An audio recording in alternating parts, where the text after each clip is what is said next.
بسم الله الرحمن الرحيم. اللهم صل وسلم وبارك على سيدنا محمد وعلى اله واصحابه اجمعين. ازيكم عاملين ايه؟ هنعمل النهارده كيكه البرتقال. زي ما انتم شايفين كده، جبت 3 كوبايات دقيق، وجبت محسن كيك وفانيليا واتنين وبيضتين. اول حاجه اكسر البيض في الخلاط اهو. كسرت البيضتين، بعد كده هحط السكر وهضربهم بقى في الخلاط. وجبت كوباية سكر وكوباية زيت، احط الزيت اهوت وبعدين السكر. كوباية السكر اهوت وبقية السكر،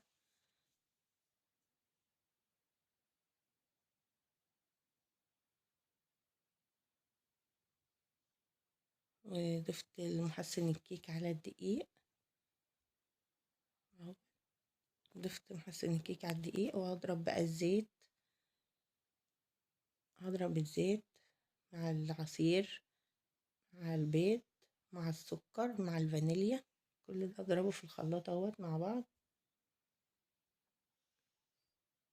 اهوت. ضربت كل المكونات دي مع بعضها. هضيفه بقى على الدقيق اهوت بالشكل ده، وهقلب بقى. لو عندك مضرب بقى بتقلبي المضرب سلك. احنا بقى قلنا ايه، نعمل بالمعلقة كده اهوت. هنقلب بقى كل المكونات اهو، بس بنضيف شوية بشوية. هنقلب كل المكونات دي مع الدقيق اهوت بالشكل ده اهو. هلم بقى كل الدقيق مع المكونات بتاعتي اهوت بالشكل ده. بقيت الخليط اهوت ضفته، واقلب بقى بالمعلقة كل الخليط معايا. واكون دهنة بقى الصينية بشوية زيت، وبرضو مبدراها كده عشان الكيكة بتاعي ما تلزقش. هي الكيكة خلاص اهيت. القوام بتاعها اهوت جميل اهو، سايل وجميل اهوت. اصبها بقى في الصينية، وهبقى مولعة الفرن على درجة عالية.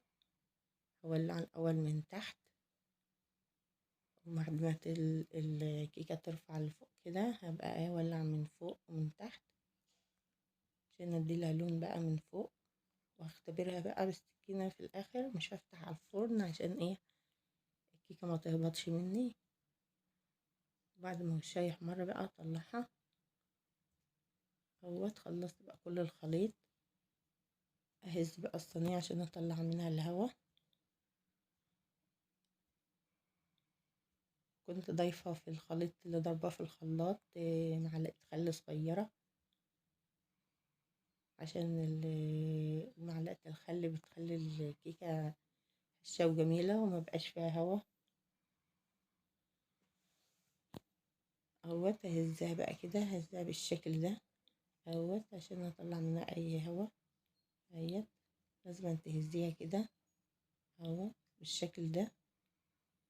تهز الصينية كده، وبعدين بقى تدخلها الفرن على درجة حرارة عالية. تكوني مولعة الفرن من قبلها، وانت بتضربي المكونات في الخلاط تكوني مولعة الفرن اهوت بالشكل ده. حطيتها اهوت تحت، ولعت من تحت، حطيتها على الصاجة من تحت اهوت. وهبص عليها بقى كل شوية من الازاز، مش هفتح عليها الفرن. هتبص عليها كده من بره اهوت. هي رفعت اهي، بترفع اهيت معايا اهوت. طلعت معايا بالنتيجة الجميلة ديت. واختبرتها اهيت السكينة، لقيتها خلاص كده استوت. استنى بقى اما تبرد واقطعها. طلعت معانا بالنتيجة دي اهيت. عجبكم الفيديو؟ ما تنسوناش باللايك. مع السلامة.